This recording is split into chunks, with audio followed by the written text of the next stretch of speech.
welcome back to my channel. Thanks for tuning back in. Today I want to talk about the movie The Duel. Okay, so this was a wild ride. For me, this was like, I don't know, maybe I'm just really insecure. This was like my worst nightmare come to life. No, hard pass on all of it. I'm just saying, like, whoo, no thank you. Like, if this ever becomes an option in the future, I'm gonna say it's a hard no, dude.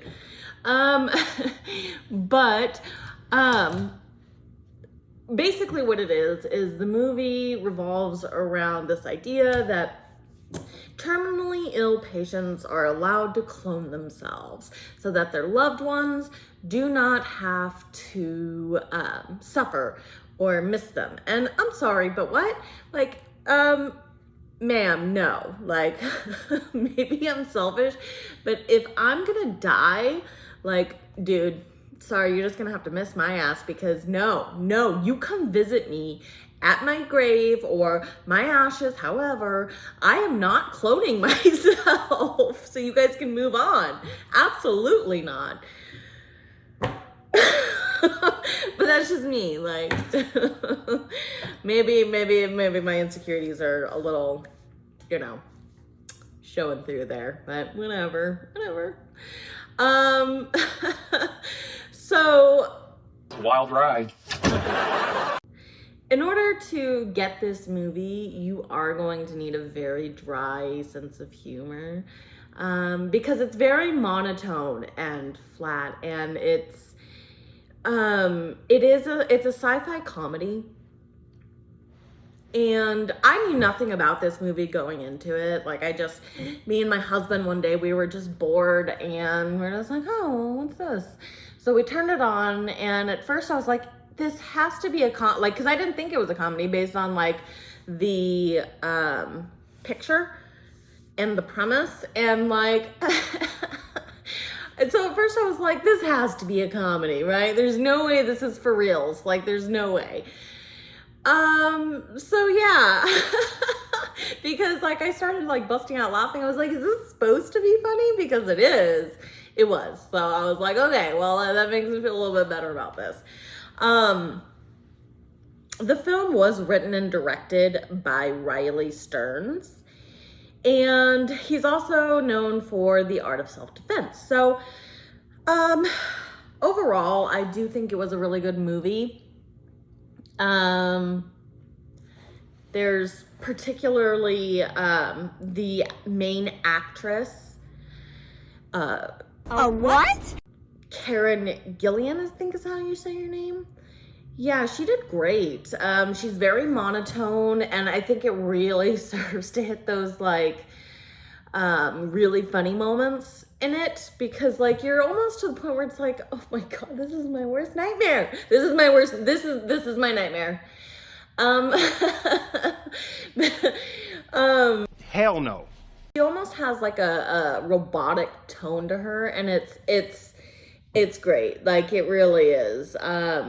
She also has like Aaron Paul, from Breaking Bad. Yes, science. Yeah, that Aaron Paul, love him. There's some of my favorite scenes in the movie. He's also great in this. Again, you really have to have that dry sense of humor to get this movie, I think, because otherwise you're just going to be like, what is this? But really, overall, it's a funny movie. That being said, I am gonna get into some spoiler territory, so if you haven't seen the movie yet, or you don't want to know what happens next, this is your warning. This is your last warning. We are getting into spoiler territory. So, the movie opens with, you see this guy wake up, and to the back of him is a table full of weapons, and in the front of him is a white sheet, and they're on a football field, right? And there's cameras and lights all around. Suddenly the sheet drops and arrows are being shot at him, right? Okay, so So he's immediately like turns the table over and is like trying to, not get hit by arrows. And he grabs a knife. At some point he's shot, so that sucks, man. Tough break. And he freaking starts hauling it down this football field, right, towards the other person. When we get up closer, you see that it's the person that's shooting at him looks exactly like him. So do we see where this is going? Duel, get it? Anyways, he gets over to him and he ends up killing him with the knife. And then we see like this person come over to interview him like, well done, like it's a sport. Like, well done, how's it feel to be the winner? You will now take over his life. And it's, he's kind of in shock and he's like bleeding and they're just like interviewing him like it's a sport. Like, ma'am, I just had to kill someone and I just got shot with a freaking arrow. Like, can you not? Can you? Like, no, thank you. I do not want any part of this. Like, he's just shocked. Okay. So then we finally get to our character, Sarah. So we get to meet her. We see her ordering food and she's, just got a very melancholy feel about her, but also like we see her mom call and she kind of rolls her eyes and ignores her call. So you kind of get that feel that they're not close. So there's that. And then she goes home, she starts drinking, and her boyfriend calls, who's like working abroad somewhere. So, you kind of get the feeling like they don't really seem into each other like at all. It kind of feels like they've been together for so long that like they're just together because it's their like they've just been together for so long, like, but there's nothing really between them. That's kind of the vibe you get just in that little interaction. And she makes up an excuse, tells him she's going to bed, and the next morning she wakes up and there's blood just all over. So presumably she's thrown it up or, something. It's like clearly come out of her mouth. And like, man, I'd be freaking out. Like if I woke up and there's like blood that I'd clearly just thrown up through the night, like, yeah, I'd be freaking out a little bit.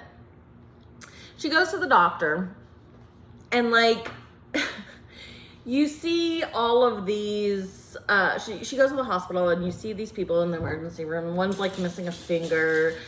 Like you see all these hurt people and she gives us permission to.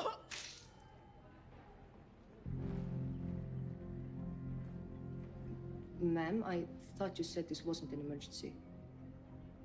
She gets seen, they run all these tests, and they opt to send her home because they don't know what's wrong with her. They got to run the tests, and until they get the test results back, she might as well go home. The doctor gives her strict instructions. She's like, hey, don't know what's wrong with you, but it's very serious. Take care of yourself.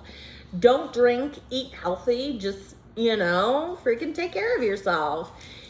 And it cuts to her drinking again on the couch and eating junk food. So she the next day she ends up going to the gym though, and like it has this really like, okay, I don't know, maybe I'm just weird because I related with this scene so much. So she goes to the gym and she's like running on the treadmill, right? And have you ever been? And like there's a whole row of open machines, and for whatever reason someone just comes up and decides to go on the one right next to you, and you're just like looking around like you couldn't have my personal bubble, like go over there.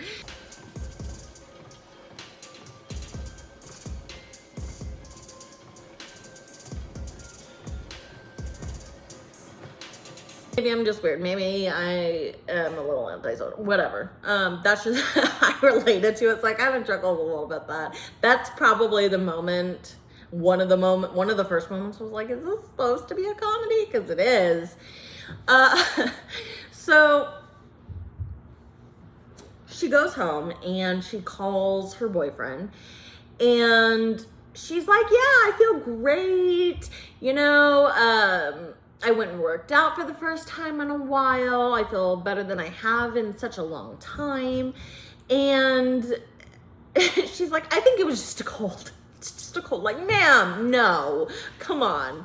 Like, I don't know what kind of cold you're having or what you're Googling. You do not throw up blood from cold. Like, no, absolutely not, ma'am. That is not how that works. So her boyfriend's kind of like, you're gonna die. Like, and I'm not joking, kind of delivers it that way. He's like, you got a rare disease. You put my contact information down for the test results, and yeah, you're gonna die. You've got a rare condition. And she's just like, what?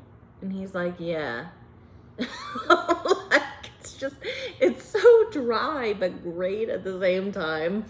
So she goes back to the doctor, and she's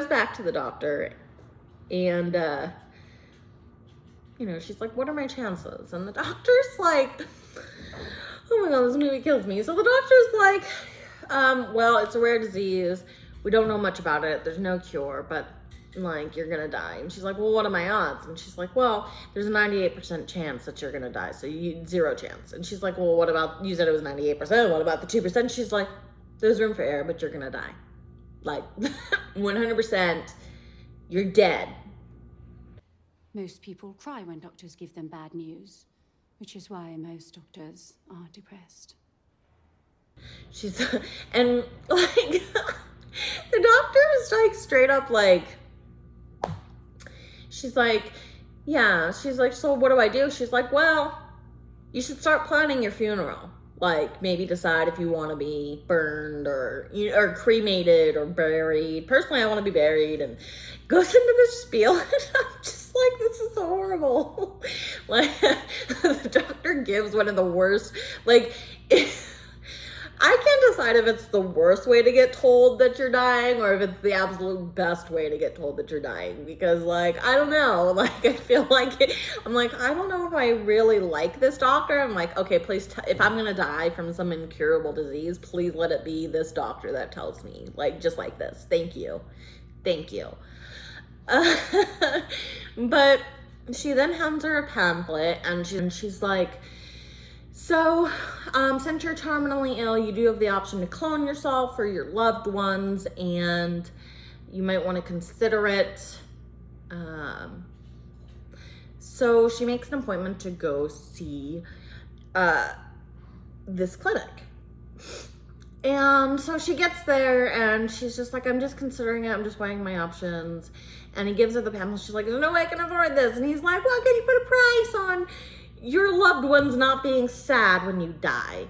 And I'm just sitting here like, yeah, no, no, absolutely no.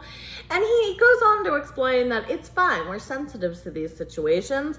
What happens is that after you clone yourself and you die, the clone just carries on making the payments for you after you're gone. And I'm just like, oh my God, what? Like, I can't decide if the person, like, whoever invented this in this movie was like a genius or what, but like, cause like, business-wise, they're like, don't worry, you're gonna die? It's fine. Your clone will pay it off. Easy peasy. Like, what? Anyways, she goes, she has a think on it, and she decides to do it. And she's like, well, I'm really scared of needles. And he's like, it's fine, spit in this cup. The process will be done. She'll be ready for you in about an hour. So she comes in, they go through the process, and she comes in, her clone, and they introduce each other. They meet, and they're just like, for now, you'll be called Sarah's double until she dies, and then you'll just take over as Sarah.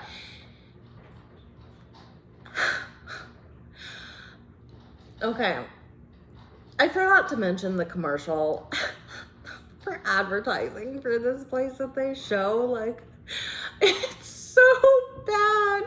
They show this guy, he gets a clone, right? And then he goes and hangs himself, and like, he's at like, he cuts to this scene of like, this guy like hanging himself, and his clone just walk on the stairs, and this clone just walking down the stairs to go greet the family like nothing's wrong. There's a dead body right there. I'm just like, oh my god. Replacement is a gift to them. Isn't that right, darling? That's right. I'm a former double, going on 12 years of being Tom. Anyways, I'm going a little chronologically out of order, but like I really felt like you needed to hear that, because I was a little taken aback.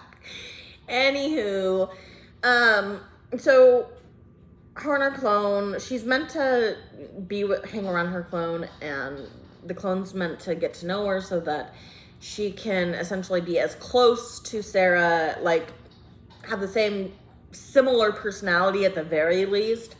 That way it's a little more seamless for the loved ones. And, you know, they're talking in the car, and she's like, well, what's your favorite food? And she goes on Mexican. My least favorite's probably French food because it's a little heavy, right? She gets there, she gets back to her place, her and the clone, and the clone's so backhanded towards her. She's like, yeah, your clothes are a little bit big on me. I'm gonna need to go shopping because these are just too loose fitting on me. And it's like these little digs throughout that I'm just like, oh my god. Okay. So it cuts to 10 months later, and the way they shoot this scene is just absolutely, like, I looked over at my husband, and it was at this point that I was like, oh, this is a fucking comedy. There's just no doubt about it at this point. So, and you see Sarah, right? And she's kind of got this sunken face, and it looks kind of like she's zoning out. And then the camera pans out to her clone, just full on making out with her boyfriend right in front of her. Oh, hey, Sarah. Sorry, I didn't see you there. And he's like, what do you want to get for dinner? She's like, ooh, I love French. Like, it's the exact opposite. It's just all these little digs that she can get in towards her original self. And like, she's like, this is just so awkward. Like, she's like, she's like, it's been like 10 months. Like, any news on when you're gonna die? And it's just fucking worst nightmare, right? Like, I'm still here. Hey, haven't gone yet. And they're just, she's full on taken over. Like, she's just like, her boyfriend, like, right in front of her, pays her no mind. And he seems happier. Like, so she goes to the doctor, and she's like, hey, so what's going on? It's been 10 months. And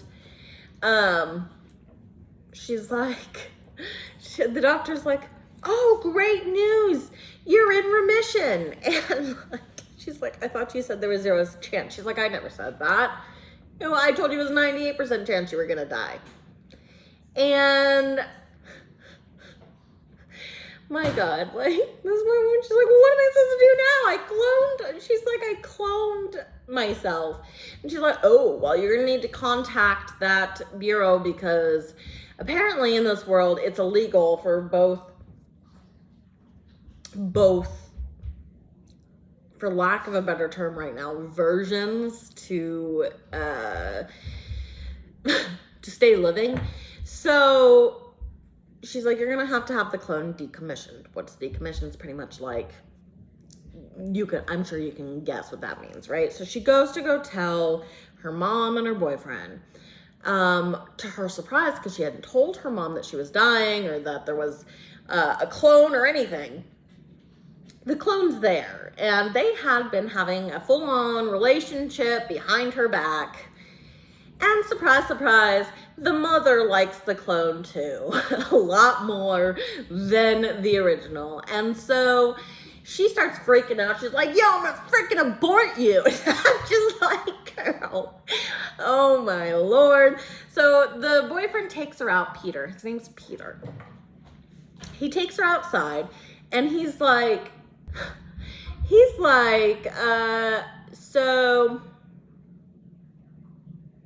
me and Sarah number 2 are in love, and I don't want to be with you. And like, he leaves her, right? And mind you, they're at her mother's house. So he walks into her mother's house, locks her out with her. It's him, the clone, and her mother that are on the inside. And she's like, wait a minute, this is my mom's house. She tries to get in, but no one wants to let her in because everyone, really, it cannot be understated enough, everyone likes the clone more. Like, oh my God, that's a tough break, man. Like, you did this so that your family wouldn't feel pain, but now that you're not dying, they're just like, you're dead to us. You're dead to us. Like, that's a tough break. So she goes to try to have the clone decommissioned, but before she's able to do that, the clone pretty much files a petition to stay, which would mean that they would have to duel. And in the duel would take place in a year. And in the meantime, she would be required to make almost like spousal support payments to her clone, because her clone's become accustomed to a certain lifestyle. Then she's required to maintain that lifestyle. Okay. So then we see her moving out of her boyfriend's house, and he's just like, it's fine, take whatever you want. Sarah 2 hates your style anyways, so we're gonna redecorate. Oh my God, this is so fun. Like, the actress that plays Sarah is just amazing. Like, she just, the entire time is just so freaking monotone. Like, okay. I can't. So her clone even like calls in the middle of this, and she's like, ew, she's still there. And it's like the total Mean Girls it's like one of the most Mean Girl moments that I've seen. And he's like, yeah. She's like, oh, I can't wait till she's gone so I never have to see her ugly face again. I'm like, man, that's a bit harsh. That's your face too. Like, this poor woman is just getting shit on. It's so bad. Oh my God. Okay. So she moves out, gets her own place, and immediately she hires a man named Trent to train her for the duel that would be coming up in a year. Trent is played by Aaron Paul, Breaking Bad. Anybody? Yeah? He's great in this too. Some of my favorite scenes, and it's a good thing that they're some of my favorite scenes, because the majority of the movie is really just them training. And he does so in like the funniest way. Like,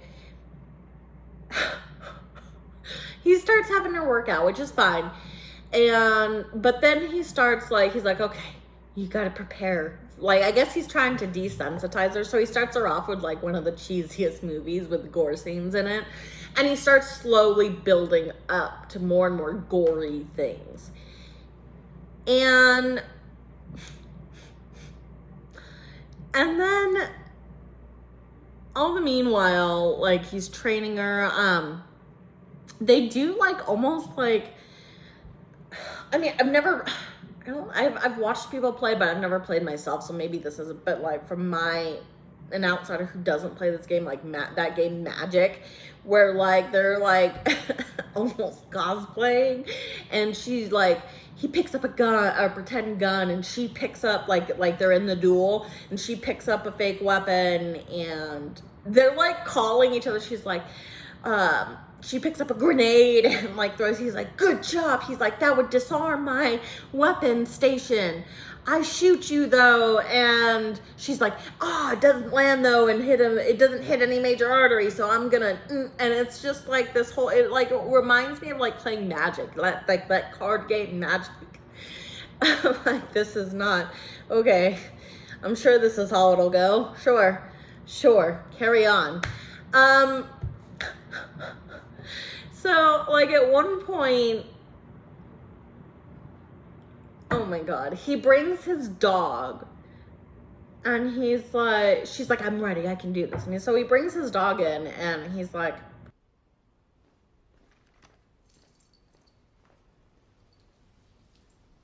shoot my dog. I'm like, sir, don't know. What? What? Don't hurt the dog. What? He's like, she's like, I don't want to do it. And he's like, the dog's sick. It's fine. You'll be putting him out of his misery. And she's like, I can't do it. He's like, well, I'm really disappointed in your killer instinct. But at least my dog is still alive. Just I've got so many questions about when they were writing this film. Like, what? So, you know, in the middle of one of her trainings, she notices out the window that her clone's like spying on her, right? She's fucking spying on her. So she sees her in her gut instinct is to like shoot a bow and arrow at her. And so it breaks through the window, and it's through a window, okay? Like, ma'am, I don't know if that's not how that works. So it goes through the window and misses her, kills someone else's dog, so that's fun. I'm like, I don't know what this movie has against dogs. Apparently they, like, a dog had to die in here somewhere, but.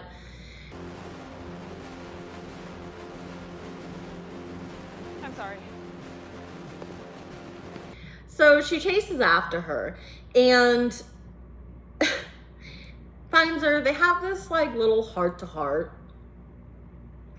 They end up, her ends up going and taking her to this like support group for people who have actually had to do the duel. And, you know, they all talk about how sad they are that it had to happen and all of that. So after the meeting, her and, so original Sarah and double Sarah are like, okay, so I know we're gonna run away together. Like, we're not gonna do the duel. We can both live. Fuck them rules, bro. And so we see original Sarah packing up her stuff and they get into the car together, and you know, they have this little banter, and clone Sarah reveals that she can't drive and that she never learned how, but seems simple enough. Already a little suspicious, right? I'm just fucking saying. So they park the car at the edge of like this wooded area, which I presume they're trying to leave the country. They're on some kind of border. Maybe they're going to Canada. I'm not really sure, but they park the car and Clone Sarah's like, let's make sure we got everything, and before we start this long hike, let's make sure we hydrate. I got so many fucking red flags. Anyways. Hey, red flag, everybody. In case you haven't guessed yet, Clone Sarah fucking poisons original Sarah. And she ends up showing up to the duel, but she shows up to the duel pretending to be original Sarah, saying that the clone version is the one that didn't show up to the duel. So they do an investigation, and mind you, the boyfriend, the former boyfriend, Peter, and her mom, original Sarah's mom, know that what the clone's done. They know, they're in on it. They're like, yeah, it's cool, we'll cover for you. You're definitely the original. Okay, so the movie ends with clone Sarah just breaking down at the end from all the pressure and what she's done, and it's almost like she's miserable. And so because she started off like in the beginning of the movie, original Sarah is like super just, she doesn't, like, you get the impression that she's actually kind of depressed. And then it ends, and then clone Sarah comes in. She's like the happier, upbeat version.